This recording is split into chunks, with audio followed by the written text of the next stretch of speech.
Arsenal came away with a sensational 4-1 win, delivering a derby performance defined by tactical clarity, clinical execution, and a standout display from Eze, who was at the heart of Arsenal's attacking rhythm.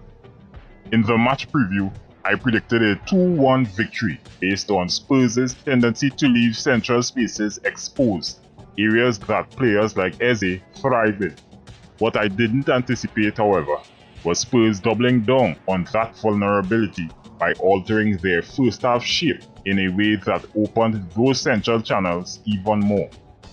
This adjustment only amplified Arsenal's strengths and allowed Eze and Merino to exploit Spurs' structure at will. Arsenal controlled the flow of the game from the opening whistle. Spurs' only meaningful spell of momentum came in the 15 minutes following Richarlison's stunning second-half strike. Beyond that brief window, Arsenal dictated possession, pressed effectively out of possession, and forced Spurs into long, hopeful passes. The average positions also show just how deep Spurs were pinned in for most of the match. Aside from Zubomendi's costly error that led to Richarlison's goal, Arsenal dealt with Spurs' pressing fairly comfortably.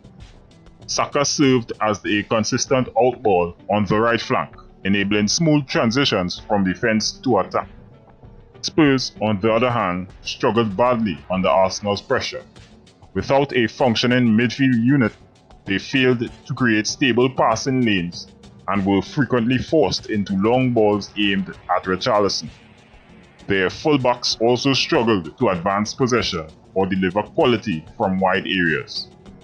Arsenal focused much of their progression through the right flank. Merino's frequent drops into midfield freed central space for Eze while drawing Spurs' midfielders out of structure. This left Spurs' back three isolated, with no one to step out decisively. Similarly, Spurs' most reliable progression, when it happened at all, came down their right side. But due to Arsenal's suffocating pressure and Spurs' inability to retain the ball due to their poor passes, they rarely built meaningful sequences.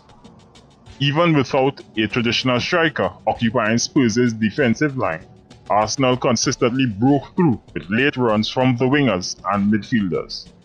The large vertical gap between Spurs' defenders and midfield meant Arsenal's ball carriers had time and space to pick out perfectly timed runs. One of the earliest examples was Declan Rice's volley in the first half. As Saka advanced down the right, Palhinha shifted wide to help Udogie, leaving Eze completely free in the half space. Saka found him. Eze clipped a delicate ball over the line to meet Rice's late run, and only Vicario's positioning prevented a goal. Spurs' first half shape was so dysfunctional that they recorded just 15 touches in Arsenal's half, with most box entries coming from set pieces rather than open play. For the first goal, Merino received the ball with no pressure, allowing him to lift a perfectly weighted pass over the defensive line for Trossard's late run. No one from the defensive line moves out to challenge Merino, and Kudus stops his run at Merino, allowing him time to shift and observe the whole pitch ahead of him, and also forcing Richarlison to react. Spence was caught ball watching, giving Trossard all the time he needed to bring down the ball and score. Eze's first goal was thanks to Trossard and Merino's movement, which overloaded the right flank. Timber's cross fell to Rice, who quickly slipped it to Eze. With space to settle the ball, Eze weaved past two defenders and slotted home with composure. His second goal also came from another overload on the right, which pulled Spurs' defensive shape apart, allowing Timber to find Eze free at the top of the box.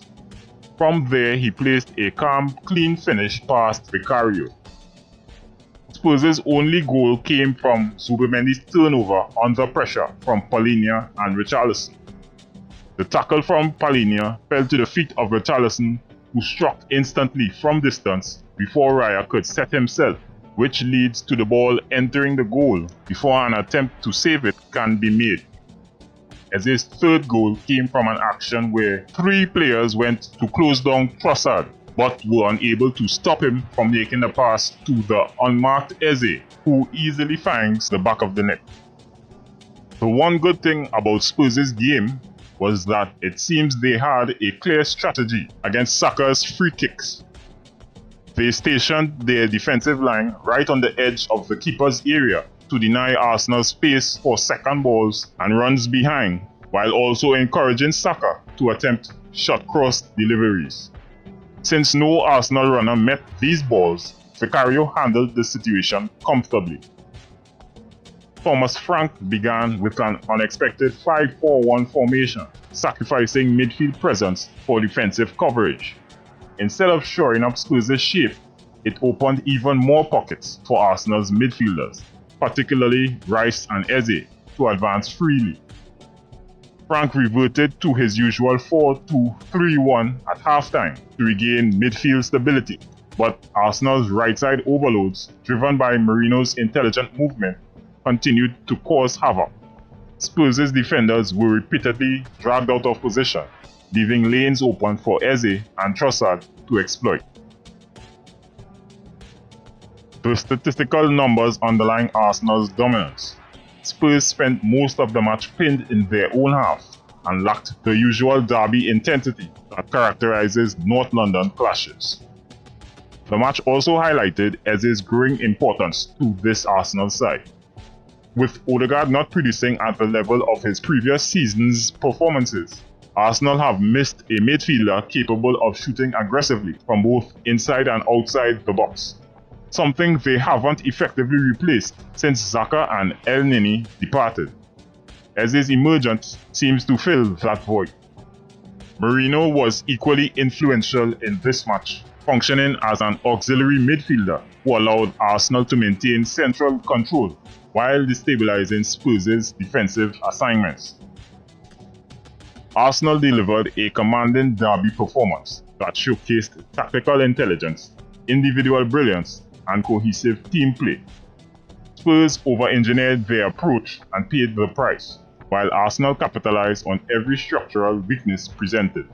The Gunners must now shift their focus quickly as they prepare for a massive Champions League clash with Bayern Munich, another fixture with the intensity and emotional weight of a derby. If you enjoyed this breakdown, don't forget to hit like and subscribe for more Arsenal analysis. Thanks for watching, and I'll see you in the next video.